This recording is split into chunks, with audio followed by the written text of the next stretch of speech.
Abonnez-vous à Kadjumbo TV et vous aurez de tout. Kadjumbo TV, c'est du travail. Abonnez-vous et faites abonner aussi les autres. Bonjour, chers internautes. Bonjour, Makamusu Soelekaki. On n'a pas encore parlé avec vous. Vous êtes très chers. Awa Naye Tosolola, après passage en Foum Sabata, qui va encore revenir. Naokaki Batou va poser ma question ebele. Il y a Bato Yobaleka qui na troisième testament. Balimwe na bango, bazo mona na ressuscité. Ben, ce qui va yoki peut-être bakoya pour répondre à ma question, tout va poser. Sinon, ça ne sera pas bien. Et donc, je vous dis merci na dengue bamususu ba s'abonner, ba s'ajouter. C'est ce que je suis en train de chercher pour qu'on aille très vite, franchement. On a un bougrement en retard, on a besoin d'aller plus loin. Et ici, na lingi, na kota, na émission Oyo, Tozako Bengango, victoire avant concertation.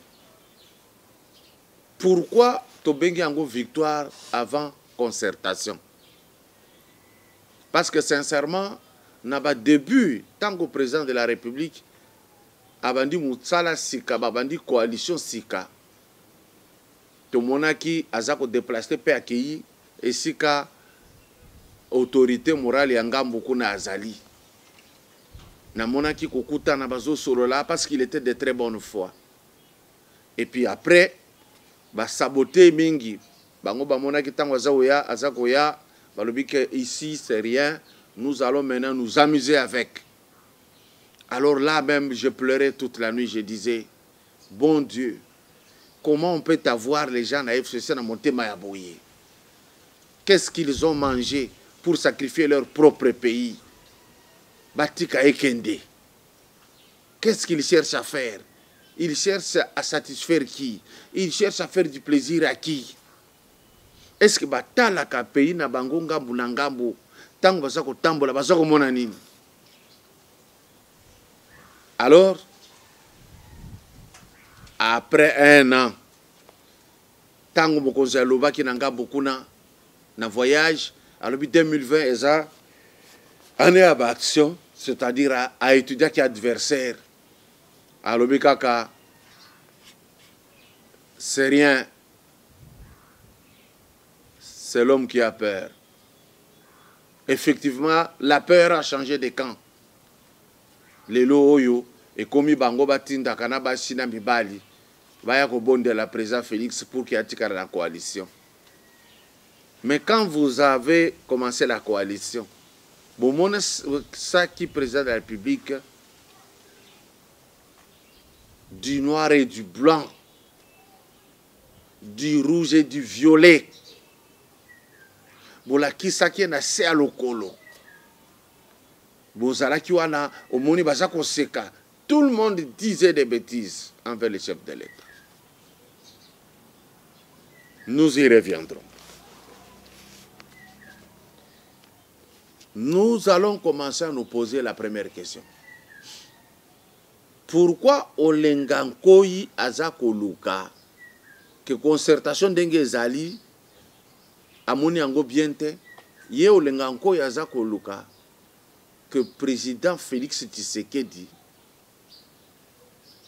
bakende kokutana na Kabila pembeni quelque part bango bibale azoloba batula bango basalate basala pembeni mibale.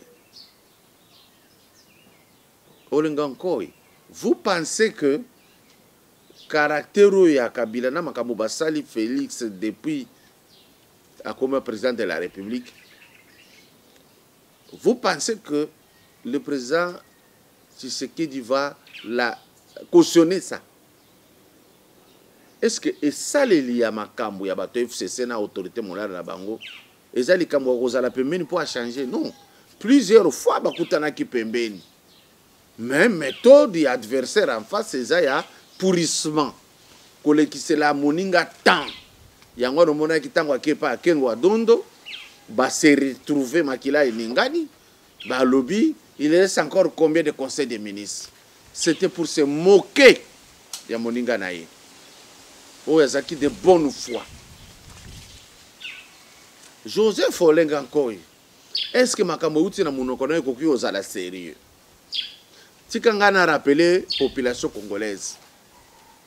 Olenga Nkoy soki bandi ko senga ba sauter concertation ba kende ko mona na bato mibale oyo. Cela veut dire azo zongi sa président de la République na niveau moko na Kabila. Nakoki ko bosa na te soki bino nyonso bobosani. Olenga Nkoy na makambo ya Saint-Sylvestre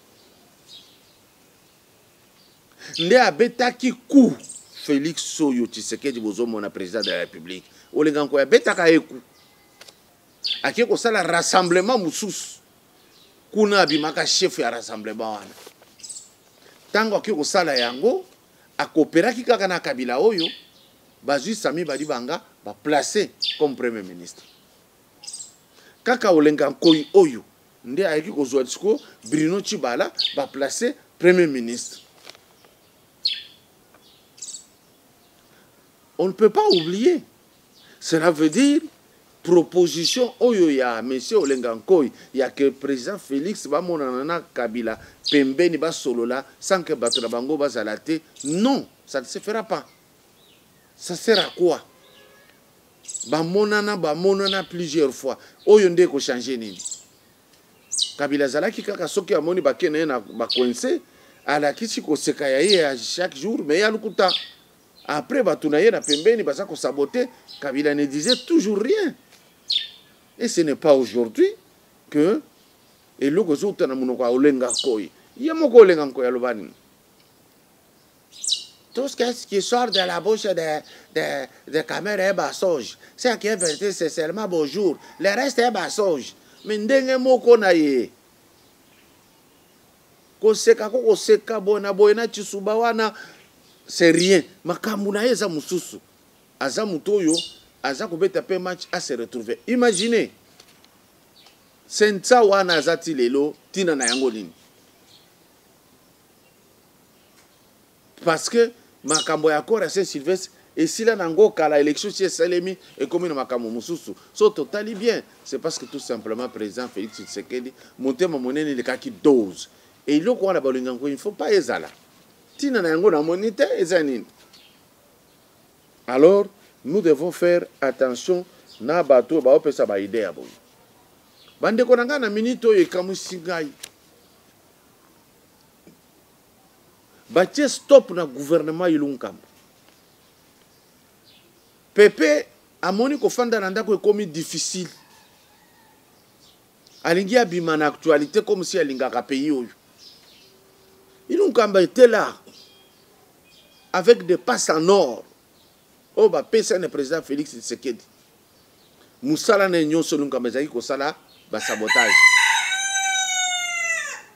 Musala Ilunkambo ezalaki a comme se mesurer na président de la République une institution oyo za na capacité à kolongola ye to ko maintenir ye. Makambo soni na yoki eza Ilunkamba akie ko benga numéro 1 ya SNEL na ya régie des eaux o ba solo batala pourquoi makambo ya ba courant. Mais non, nous sommes au courant de tout. Ce sont vos gens de PPRD.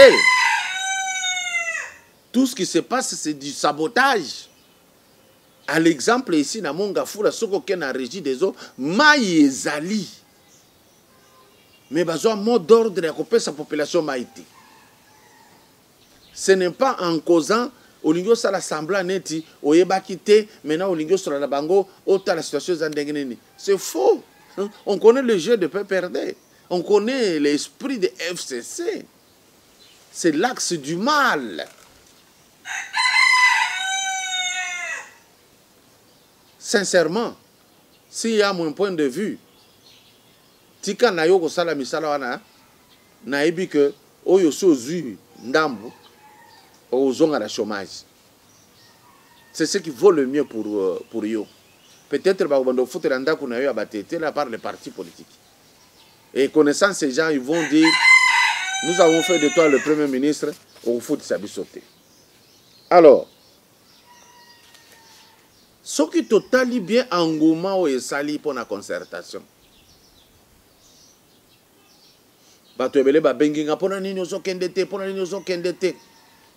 Le chef de l'État bengi batoyo selon plan na yemoko. Il s'est dit na obenga tel na kosolana na boye. Concertation d'une manière officielle le koki kosi la awa. Mais le président aura toujours besoin de nous. Na moment venu à koko fanda lobi bo benga nga mututel to solana likambo songolo. Oyo ya kokende batu basa kokende basa kosala mbango bakende eza esprit chinois. Kolala makilate il faut kende mbangu moment ko profiter yango. Beaucoup de gens vont voir les chefs de l'État en concertation parce que balingi 1 bamoni mbongo, 2 bamoni ba poste oyo bakozwa, 3 bamususu bazokende kuna po mabe na bango ezala babosana yango. Ça, ce n'est pas aimer la République. Nous pouvons laisser les autres aller parler. Et nous, on parle de ce côté tel que je suis en train de le faire. Et les autres, tout là-bas, gardiens à temple. Parce que ma solo, avec les ennemis de la République, ça continue. Nous devons regarder la FARDC, Moussala Zosala, pour yakosila nana batoyo. Il faut t'encourager, il faut te lever là. Lisolo oyo basambisi ruberwa kuna na nini. Il faut te fungula biso to landa et commune à niveau nini. On ne peut pas parler et puis etikali wana bokopesa lelo Barnabé raison. Maintenant ici nazo senga 20h Potolanda, déclaration magistrale. Déclaration à bateau bazana souci, il y a Mboka. À partir de Yamousika, la section Québec, il y a eu des PC à Québec. Et le non. Tous sont capables de faire avion, Koya, Boeskizengai, Nazali Banda, Yangono Moni, Nazako Benganamwa, et l'autre Kozako Terangengai. Nous allons envoyer un message. Au message wana et sa contribution à biso. Au message wana tango bako yoka, voici là notre propre concertation envers les chefs de l'État. Bao bako yoka, bako misela pe mokonzi amboka na moment à repos ata le message yoyo et outi na IDP section Québec. Parce que c'est le parti oyo eza partout. Bisike belé lali mais awana Québec tous les jours. Alors, ce sont les gens, Oyo, spécialement à la félicité Bango, parce que tout ça, la émission, tout le monde de pays, la France, Nini, la Belgique, pour la nomination, comment conseiller à déclaration ici, là, les kakaté pour redynamiser parti dans Maloba, ça, là, le côté Batika Likaka. Et comme erreur, vous avez vu, les chefs de l'État Zokota ba fandi pour na bango za master na bango bazaki na Belgique. Donc quand déjà les gens posent des actes comme ça, quelle peut être la suite aux côtés du chef de l'État? Est-ce que bakoki ko aider ce qui déjà mon congé le kola oana à côté à leki ti a télémé azota la bango dire ka baza ko téléma Dirkab qui est leur chef. Mais bango va solo nini bazaki ko solo la malonga. Nous y reviendrons. Tout tient nos 20h. Bongo to continue. To ebisabilo makamo mususu. Il y a sabotage. Il y a FCC azako sala toujours. Oh, il ne faut pas pardonner. Tolanda. Section Québec de l'UDPS. Déclaration politique. Loin des yeux, près du cœur. La section Québec de l'UDPS fait sienne cette maxime qu'elle amplifie en ces termes. Loin de la RDC, mais toujours près du peuple congolais. En effet, les derniers développements politiques en République démocratique du Congo n'ont pas échappé à l'attention de la section Québec de l'UDPS qui félicite le chef de l'État, son Excellence Félix Antoine Tshisekedi Tshilombo, pour avoir choisi de demeurer fidèle à l'idéologie de notre parti, UDPS en sigle, qui veut que l'intérêt du peuple congolais prime dans toute action politique en vue du progrès social et ce, dans un environnement démocratique. C'est ainsi que ce qui n'était au départ qu'un slogan lancé par le feu, Étienne Tshisekedi Wamulumba, le peuple d'abord, est vite devenu un véritable leitmotiv de l'action de son Excellence le Président de la République, Félix Antoine Tshisekedi Tshilombo. En effet, en s'adressant au peuple congolais le 23 octobre 2020 dernier, le chef de l'État nous a rappelé les choix de la sauvegarde de la paix nationale faits à l'issue des élections de 2018, lesquels choix avaient conduit à une situation inédite où des partis farouchement opposés hier se sont retrouvés dans une coalition afin de préserver les acquis de l'alternance pacifique. Le chef de l'État nous a aussi rappelé que les divergences marquées sur des questions capitales pour l'envol vers le développement de notre pays caractérisaient les parties prenantes à cette coalition, dont certains membres se sont évertués à entraver le progrès, animés par les soucis de survie politique ou des positionnements individuels, animés par la haine tribale, par la nostalgie des pratiques des prédations du pays en toute impunité, bref, par des antivaleurs incompatibles avec un État de droit. Le chef de l'État a en outre rassuré le peuple congolais que l'instauration de l'État de droit n'était pas un leurre, mais plutôt le fruit d'une volonté politique et qui s'est confortée par la prestation des serments des 3 juges de la Cour constitutionnelle afin de permettre à cette dernière de fonctionner régulièrement. La section Québec de l'UDPS est heureuse d'entendre le chef de l'État réaffirmer dans son adresse que le partage des valeurs de l'État des droits et des valeurs de justice est la condition sine qua non de tout partenariat aux actions de son mandat. En effet, la justice élève une nation et la section Québec de l'UDPS réitère son engagement à l'idéologie de notre parti qui prône la démocratie et le progrès social. Par ailleurs, la section Québec de l'UDPS réaffirme son engagement infaillible de soutenir le chef de l'État pour la réussite de son mandat dans la réalisation du bien-être du peuple congolais.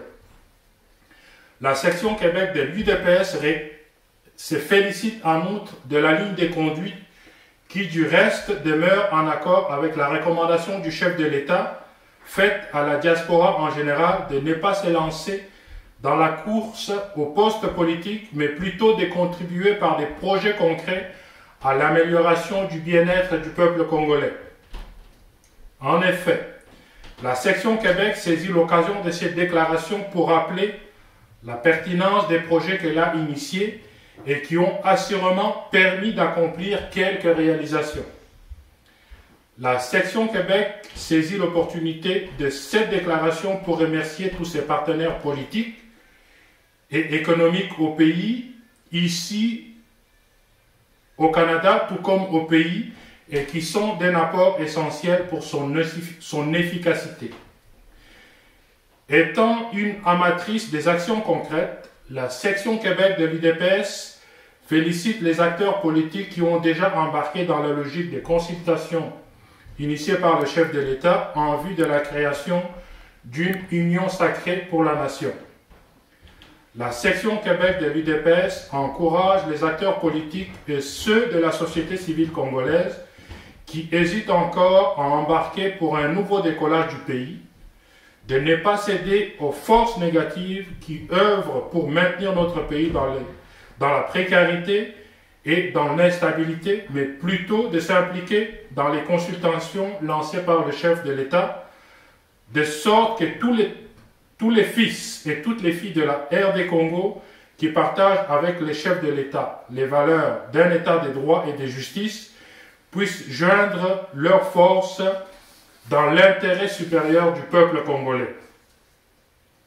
La section Québec de l'UDPS ne sera pas en reste à un tel moment tournant pour notre pays. Elle réaffirme son soutien au chef de l'État pour la réalisation du projet et de l'objectif d'un bien-être pour le peuple congolais dans le respect des principes de la démocratie prônés dans un État de droit.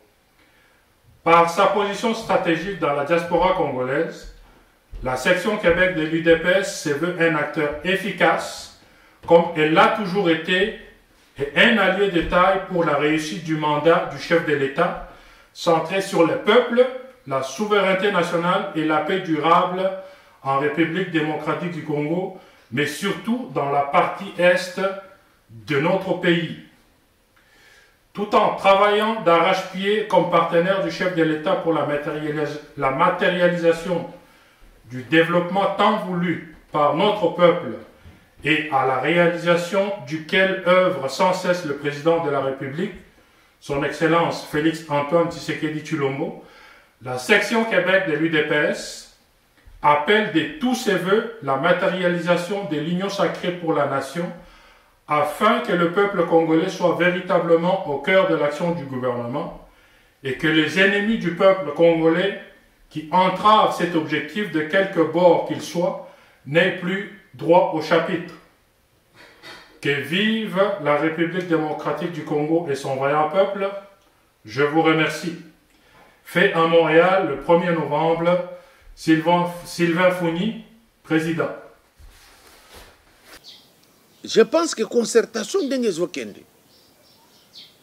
Bon, excusez biso, vidéo ezalaki ka moins minute, mais c'était nécessaire à koyoka yango. Alors, nous revenons sur quel problème? Nous revenons sur des comportements oyo. Est-ce qu'il faudrait que les chefs de l'État aient à mesure public qui toyo kanega sali na ba conseiller oyo to asalango na nkuku? Si peut-être pour moi batuni na koloba oui, comme nous avons vu en vidéo leur comportement, il faudrait qu'ils soient médiatisés que bango bakeli banda. Ce sont des actes comme ça qui redonnent confiance, qui redonnent du respect. Et puis, pourquoi vous avez voulu filmer ça? Pour Annie. Celui qui a filmé, il a filmé. Tant qu'on moni et l'oko a boyé. Bah fandi chef de l'État y a za côté les mains.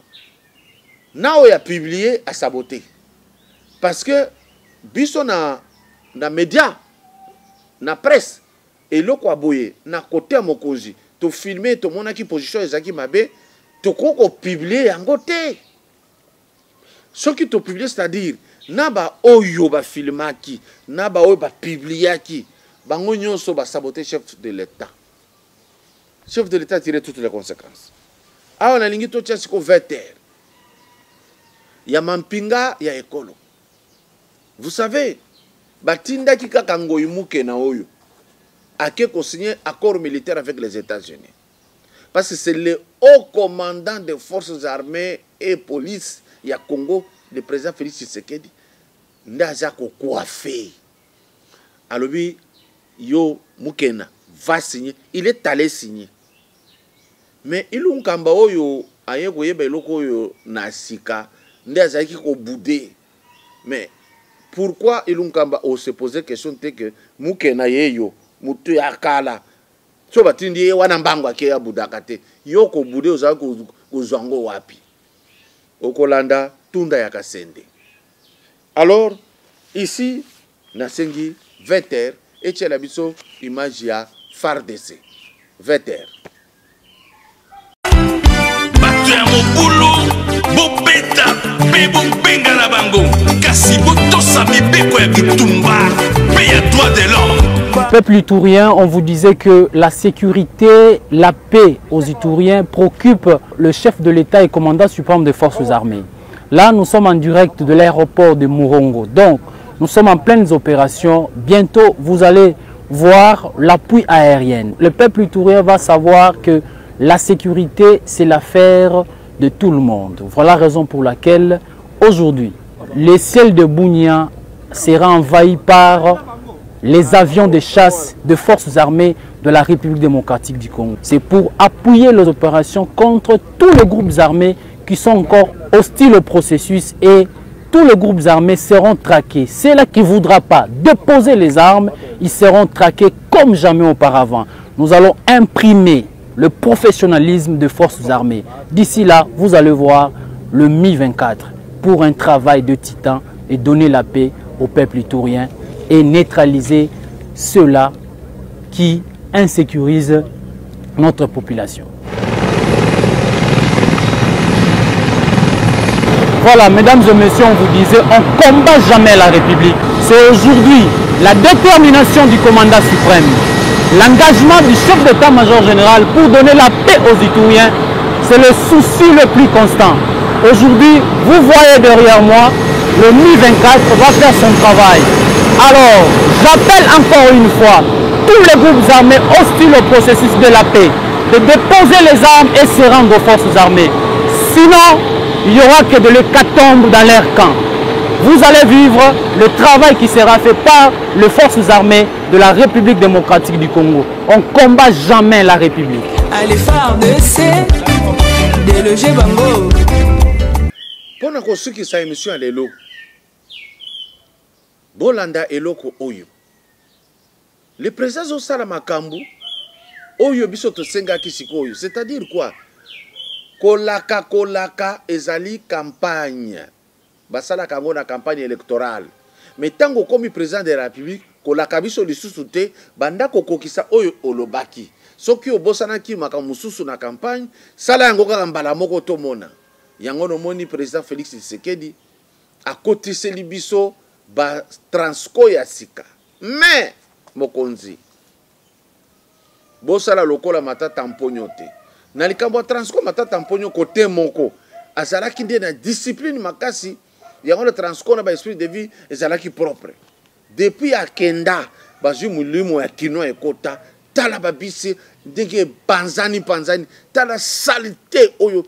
Pour nini les noirs marchent avec la saleté? Pourquoi nous les noirs on est comme ça? Qu'est-ce qui se passe? Ah ouais, il faut nommer Moutoumousous côté Transco Oyazana esprit et discipline. On n'a pas besoin de ces aventuriers qui prennent l'argent, qui n'ont pas d'entretien au côté Transco, et si Koufi Ezana Nzela et sali un jour Mobimba et Zagakawana. Tout ce qui est le Transco et comme c'est un lot de 900 bis, donc, ekotana ne fanda. Bofungola complètement saut de mouton. Tant que bofungoli, tant que vous n'aurez pas une police routière capable de punir, et police routière, yango moko, ça ne sera pas une bonne affaire. On connaît comment ils agissent. Maboko zaka bona ba 500 francs. Je vous ai toujours rappelé le komoko John Numbia Salakatanga komaka inspecteur général de la police. Achaka barobo wana musala bango ezalaki nini au violet feu rouge ba récupérer ba bête sur les champs. Au sali mbeba nyonso na nzela bazaki kobeta ordre zongaki. Soki boke kaka na idée ya démocratie ou 30 bis kokota 3 mois ça sera ébélé. Beaucoup ta zéro na kati ba pne ko beba nini et puis bozwa ke ba chauffeur ya 207 ba bandi ko kumba bus ezo ça la course ko leka makambutu ezo violer ba stage ezo ya ba sens unique ezo ça la bozo batu ba kozia boka s'il vous plaît. On commence par des petites choses mike tout ça lango ko résoudre tout zélaté. Le mauvais système que j'avais condamné na pouvoir à Félix Tshisekedi était d'attendre. Et le ya muke rosala bazo zela kaka il faut basala ya minene nde bazo non nalobaki tango bozozela ya mike ezokola ekokoma difficile bo résoudre yango kobeta. Vous n'avez que foutre de tous ces petits blancs qui viennent d'ailleurs au droit de l'homme. Frapper. Parce que de toute façon, et c'est un conseil, la corruption ne finit pas avec les panneaux publicitaires. La corruption finit par frapper sérieusement. Mouto yayibi mbongo à l'État, Bukangi. Parfois, moi, je peux faire un scandale. Je vous arrête, vous et votre femme et les enfants. Comme ça, quand vous êtes en prison, dans la cellule Mogona Batouana, okoyoka choc. Parce que tant oyibaka mbongo ya papa, moi sina na bana na ye. Sokna la lingi na kangona kanga yon moi sina na bana na yo. Alors quand il y a des mesures fortes comme ça, okomona tozana posa ya panote. J'ai vu partout vous écrivez là des histoires et toboyi boye kanyakate. Et les Congolais ne lisent même pas. Ça, vous le savez. Est-ce qu'on ne met pas des panneaux pour justifier la sortie d'argent? Oui, ça c'est sûr. Parce que, côté les mises à corruption, on n'a pas besoin de panneaux. Prison et zawana. Et puis, tiens, mususu aibi, azo saraka nanko kwa ibi nanko, à côté prison, bo pesi ndingisa ya que, ba beta kaye 60 fouets na mo Congo na ye, chaque jour et chaque matin. So a longwe kuna te azongeli bobete masasi. Vous avez vos koulouna ici. Quand vous le prenez, amenez-les à Boulambemba. Ba redresser bangoya ba yoki douleur dans la chair, douleur dans l'esprit, ba regretter ba acte ba posaki.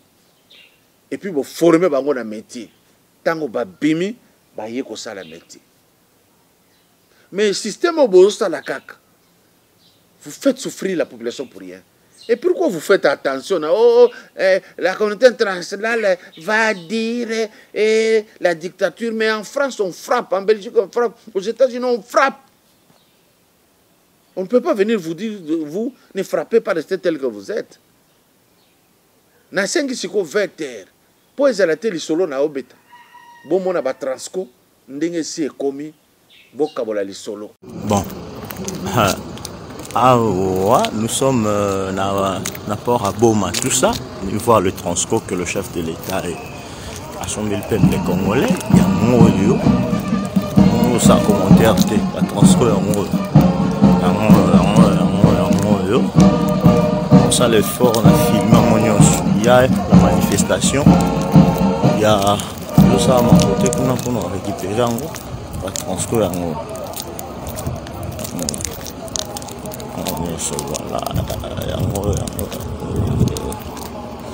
la transco on peut tourner de l'autre côté. Voilà musique tout bandela on peut côté je suis en haut yo en faisant un port et bandela nango et bandi awa ben les transco sont là et bandi awa. Le président de la République, chef de l'État, a acheté, je crois, c'est 900 transco. Oh, il y a juste de l'eau, il y a 100 et quelques alliés autant il y a l'eau, c'est là, toutefois, on va aller suivre la manifestation à l'église.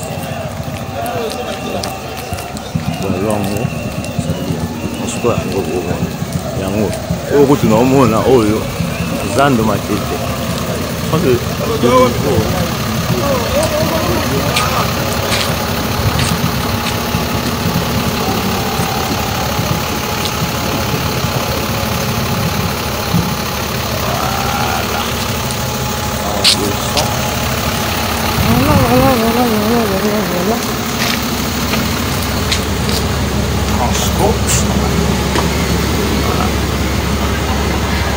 configuration. Ok, c'est bon, non, les canons étaient dans le souk. Ah, vous voulez transport? Il y a un mot. Il y a Sika. Attends, mon compte de Sombi. Il y a mon Akiti. On a ma tête, ça, nous, ma tête. Akiti.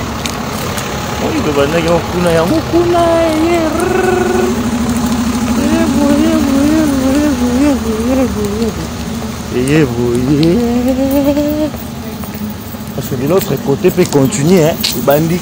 En fait, je ne sais pas comment faire. Imaginez là, yango. Tout zongi boy. Et bandit sous funda. Parce que quand tu bandit, d'abord.